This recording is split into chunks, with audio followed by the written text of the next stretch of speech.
கும்பராசி மற்றும் கும்பலக்ன அன்பர்களுக்கு இந்த ஜூன் 2024 கிரக நிலைகளை பார்க்கும்போது கும்பத்திலேயே தான் சனி பகவான், 2ஆம் வீட்டில் ராகு, 3ல் செவ்வாய், 4ஆம் வீட்டில் புதன், சூரியன், சுக்கிரன், குரு சுகஸ்தானத்தில், அப்புறம் கன்னியில் கேது.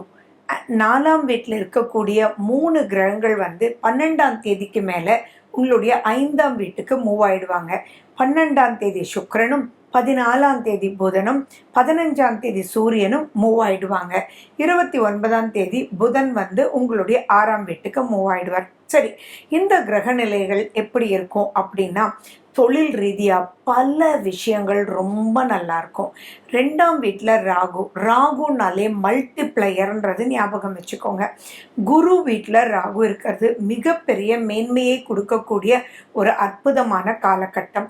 அதே மாதிரி குருனுடைய பார்வை விருச்சிகத்துக்கு மேலே படுறதுனால தொழில் ரீதியாக பல பல பல முன்னேற்றங்கள் உங்களுக்கு இப்போ காத்துட்ருக்கோம். உங்கள் சுய ஜாதகத்தில் ராகு எப்படி இருக்காருன்றதை பார்த்து அதுக்கு உண்டான பிராயச்சித்தங்கள் பண்ணிட்டீங்க அப்படின்னா, இப்போ கோச்சாரத்தில் இருக்கக்கூடிய ராகு அபரிவிதமாக கொடுக்கறத நீங்கள் தேடி தேடி எடுத்துடலாம். அதாவது ஃபாஸ்ட்டாக எடுக்கலாங்க. ஒரு ட்ரெஷர் ஹண்ட்டுன்னு ஞாபகம் வச்சுக்கோங்களேன். கிடைக்குமான்ற விஷயத்தில் ஒரு புதையல் கிடைச்சா எப்படி இருக்குமோ அப்படி இருக்கும். ஏன்னா குரு அப்படின்றவர் உங்களுடைய உங்களுடைய 10ஆம் வீட்டை அவர் பார்க்குறார், ஜீவனஸ்தானத்தை பார்க்குறார். அப்போ ஏதோ ஒரு ரூபத்தில் உங்களுக்கு அவர் அள்ளி கொடுப்பார். அந்த தடைகள் உங்கள் சுய ஜாதகத்தில் இருந்தால் அதை மட்டும் என்ன பண்ணணும்னு நீங்கள் தெரிஞ்சுக்கிட்டீங்கன்னா, இந்த காலகட்டம் தொழில் ரீதியாக அவ்வளவு அபரிவிதமான அற்புதமான ஒரு விஷயங்கள் நடக்கும். அதே மாதிரி உங்களுடைய விரயஸ்தானத்தையும் குரு தன்னுடைய 9ஆம் பார்வையாக பார்க்குறார். அப்போது ஆட்டோமேட்டிக்காக நம்ம விரயம் அப்படின்னா என்ன? எந்த ஒரு செலவுமே விரயம்தான். ஆனால் அதில் சுப செலவுன்றதும் உண்டு, சந்தோஷத்தை கொடுக்கக்கூடிய செலவுன்னு உண்டு. சிலதெல்லாம் கொடுத்து அதன் மூலியமாக நம்ம ஜெயிக்கக்கூடியது உண்டு. ஒரு தொழில்னு எடுத்துக்கோங்களேன், நம்ம ஏதோ ஒரு இன்வெஸ்ட்மெண்ட் பண்ணி தான் அதன் மூலியமாக வர முடியும். ஃபார் எக்ஸாம்பிள் நம்ம சொல்லணும் அப்படின்னா, ஒரு வீடியோகிராஃபர், கேமராகிராஃபர்னு வச்சுக்கோங்களேன். அவங்க ஒரு கேமரா அப்படின்றது வாங்குறது இன்வெஸ்ட்மெண்ட். ஸோ இப்போ அந்த இன்வெஸ்ட்மெண்ட் ஃப்ரூட்ஃபுல்லாக வரக்கூடிய ஒரு அற்புதமான காலகட்டம்.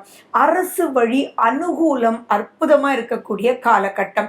ஸோ நிறைய விஷயங்கள் ப்ளஸ் அதே மாதிரி பார்த்தீங்கன்னா, உங்களுடைய லாபஸ்தானாதிபதி யாரு? குரு. அந்த குரு உங்களுடைய விரயஸ்தானத்தையும் பார்க்கிறார், உங்களுடைய தொழில் ஸ்தானத்தையும் பார்க்கிறார்.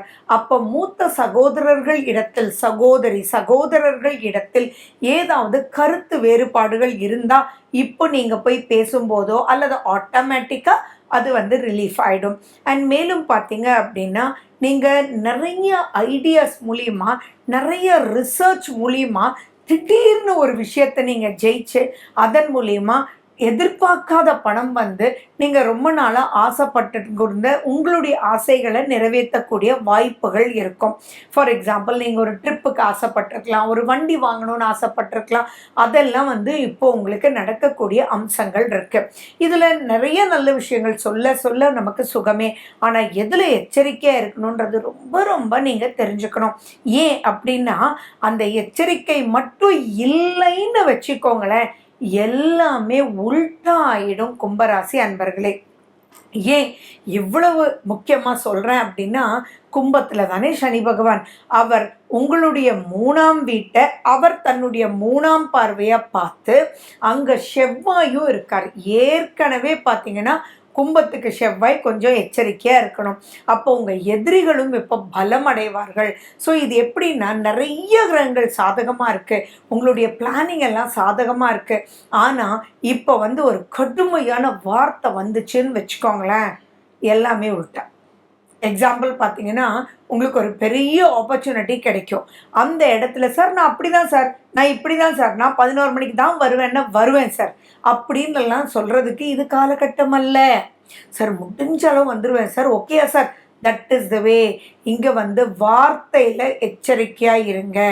3ஆம் வீடு கம்யூனிகேஷனில் ரொம்ப ரொம்ப எச்சரிக்கையாக இருங்க. பெரிய பிரச்சனைகள் சாதகமாக முடியக்கூடிய காலம்.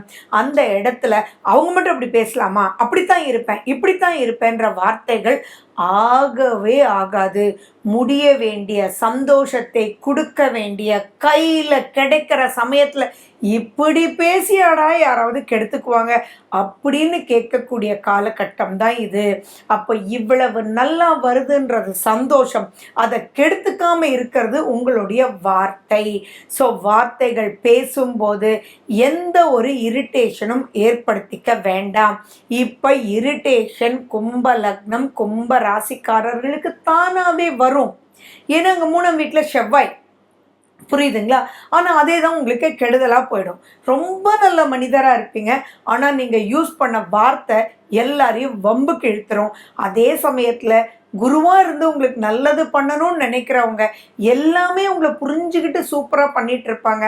ஆனால் அந்த நிமிஷம் நீங்கள் பொறுமையை இழப்பதுனால எல்லாருமே உங்களை விட்டு போயிட்டு, போப்பா இவ்வளோ நல்லவனாக இருந்து என்ன பிரயோஜனம் அப்படின்ற ஒரு பிரச்சனைக்குள்ளே போயிடும். இது குடும்பஸ்தானத்துலேயும் ஜாக்கிரதையாக இருக்கணும், தொழில் ஸ்தானத்துலேயும் ஜாக்கிரதையாக இருக்கணும். விரோதத்தை வளர்த்து கொள்ளக்கூடாது. ஏன்னா 2ஆம் வீட்டில் ராகுன்னா மல்டிப்ளையர். ஸோ அவர் மல்டிப்ளை பண்ண போகிறாரு எல்லா விஷயத்தையும். அப்போ மற்ற கிரகங்களெல்லாம் ஃபேவரபுளாக இருக்கும்போது அதையும் அவர் தான் மல்டிப்ளை பண்ணி கொடுப்பாரு. நீங்கள் ஏதாவது பிரச்சனையை இழுத்துட்டீங்கன்னா அதையும் அவர் தான் மல்டிப்ளை பண்ணி கொடுப்பாரு. இல்லை குரு அப்படின்றவர் உங்களுடைய விரயஸ்தானத்தையும் உங்களுடைய தொழில் ஸ்தானத்தையும் பார்க்கறதுனால அதை கொஞ்சம் சரி பண்ணலாம். பட் எதுக்கு கும்பராசி அன்பர்களே, இவ்வளவு நல்ல விஷயங்கள் வரும்போது ஒரு வார்த்தைனால ஒரு ஆக்ஷனால் கூட இருக்கலாங்க. அதாவது எல்லாம் முக்கியமாக உட்காந்து மீட்டிங் பேசிகிட்டு இருப்பாங்க, அப்போ உங்களுக்கு சகிச்சுக்கவே முடியாது, ஷோ அப்படின்னு நீங்கள் வந்து பண்ணுவீங்க. அந்த ஒரு செயல் அவங்களெல்லாம் மைனஸ் பண்ணி விட்டுரும். ஸோ எந்த இடத்துலையும் தயவு செஞ்சு ஈகோ வேண்டாம், தான்ற எண்ணம் வேண்டாம், அப்படித்தான் இருப்பேன் இப்படித்தான் இருப்பேன்ற வார்த்தைகள் வேண்டாம். இதெல்லாம் நீங்கள் ஜெயிச்சுட்டு வந்துட்டீங்கன்னா இந்த மாசத்துல பல பிரச்சனைகளுக்கு முடிவு, பல தெளிவான விஷயங்களும் உங்களுக்கு நடக்கும். ஏன்னா 4ஆம் வீடு 5ஆம் வீடுன்றது இப்போ நடக்கக்கூடிய ப்ளஸ்ஸஸ் பார்த்தீங்க அப்படின்னா காலத்துக்கும் இருக்கக்கூடிய ப்ளஸ்ஸஸாக அமையும். ஸோ அப்படிப்பட்ட காலகட்டத்தை நீங்கள் யூஸ் பண்ணிக்கணும். உங்களுடைய சுய ஜாதகத்தில் ராகு கேது எப்படி இருக்காங்கன்னு பாருங்க. அதுக்கு ஏதாவது வழிகள் பண்ணணுமானா அதன்படி நீங்க பண்ணுங்க. இப்ப நடக்கிற தசா புத்தி ஃபேவரபிளான்னு பாருங்க. சிலருக்கெல்லாம் சனி தசையே நடந்துட்டு இருக்கும், அவங்கெல்லாம் ரொம்ப ரொம்ப ரொம்ப ரொம்ப எச்சரிக்கையா இருக்கணும். அதுல சனியும் நடந்து இப்ப செவ்வாய் சம்பந்தமாகவும் சனி தசையில செவ்வாய் புத்தி அப்படியெல்லாம் இருந்ததுன்னா தொட்டதுக்கெல்லாம் கோபம் வரும், தொட்டதுக்கெல்லாம் ஆத்திரம் வரும். கோபம் வந்தால் பரவாயில்ல, இப்போ ஆத்திரமே வரும்.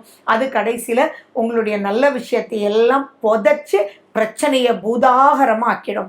ஸோ இந்த காலகட்டத்தை கரெக்டாக புரிஞ்சு தெளிவாக நடந்துக்கோங்க. யாருக்காக இந்த பதிவோ அதாவது இந்த மாத பலனோ இந்த மாதத்தில் கும்பராசி அன்பர்களுக்கு too good and too bad. So இதை நீங்கள் எப்படி எடுத்துகிட்டு போகணும் அப்படின்னா, ராகுக்கு எது பிரார்த்தனை பண்ணுங்கள், ஹனுமனுக்கு பிரார்த்தனை பண்ணுங்கள், ஹனுமன் சாலிசா கேளுங்க, மனசை நிறைவாக வச்சுக்கோங்க, சந்தோஷமாக இருங்க. ஆராய்ச்சின்றது ரொம்ப முக்கியம். விஷ்ணு சஹஸ்ரநாமம் கேளுங்க, துளசி தீர்த்தம் குடிங்க, சிவன் கோயிலுக்கு போயிட்டு வாங்க. ஒரு 10 நிமிஷம் நீங்கள் சிவனேன்னு உட்கார்ந்துட்டு உங்கள் காரியங்களை ஆரம்பிங்க. அப்போ பார்த்தீங்கன்னா சுற்றி நன்மைகள் உங்களுக்கு சுற்றி இருக்கிறத பார்த்து சூப்பராக நீங்கள் இருக்கலாம். சரி, சந்திராஷ்டமம் அப்படின்னு வரும்போது ரொம்ப ரொம்ப எச்சரிக்கையாக நீங்கள் இருக்கணும் கும்பராசி கும்பலக்ன அன்பர்களே. ஏன்னா சந்திராஷ்டமம் அப்படின்றது உங்களுக்கு கன்னி, அந்த கண்ணியில் தான் கேது இருக்குது. பட் குருனுடைய பார்வை இருக்குது, ரொம்ப பெருசாக பயப்பட வேண்டாம். பட் மற்ற கிரகங்களெல்லாம் பார்க்கும்போது நீங்கள் சொல்கிற சின்ன மன ப்ராப்ளம், வார்த்தை ப்ராப்ளம் பெருசாக கூட்டிகிட்டு போயிடும் இல்லையா, அது சந்திராஷ்டமாகவும் இருக்கலாம். குரு பார்வை இருக்குது, பட் அங்கே கேதுவும் இருக்குது. ஸோ இந்த இடத்துல உங்களுக்கு எப்படி சொல்கிறோன்னா பல நன்மைகள் இருக்குது, ஆனால் பல நன்மைகள் இருக்குது ஆனான்னு சொல்கிறோம். அந்த ஆனான்றதுக்கு பதில் நிதானம் மட்டுமே. ஓகே, ஜூன் மாதத்தினுடைய விசேஷ நாட்களை பற்றி தான் நம்ம பார்க்க போகிறோம். ஜூன் 2, ஜூன் 18 ஏகாதசி, ஜூன் 3 வாஸ்து நாள், காலையில் 9:05 10:35 வரைக்கும் வாஸ்து நேரம். 4ஆம் தேதியும் 19ஆம் தேதியும் பிரதோஷம், 5ஆம் தேதி கார்த்திகை விரதம், 6ஆம் தேதி அமாவாசை, 7ஆம் தேதி சந்திர தரிசனம், 10ஆம் தேதி சதுர்த்தி விரதம், 12ஆம் தேதி ஷஷ்டி, 14ஆம் தேதியும் 29ஆம் தேதியும் அஷ்டமி, 15ஆம் தேதி ஆனி மாத பிறப்பு, 15ஆம் தேதியும் 30ஆம் தேதியும் நவமி, 21ஆம் தேதி பௌர்ணமி, 25ஆம் தேதி ஸ்ரவண விரதம். மேலும் விவரங்களுக்கு போன் நம்பர் 9842266555.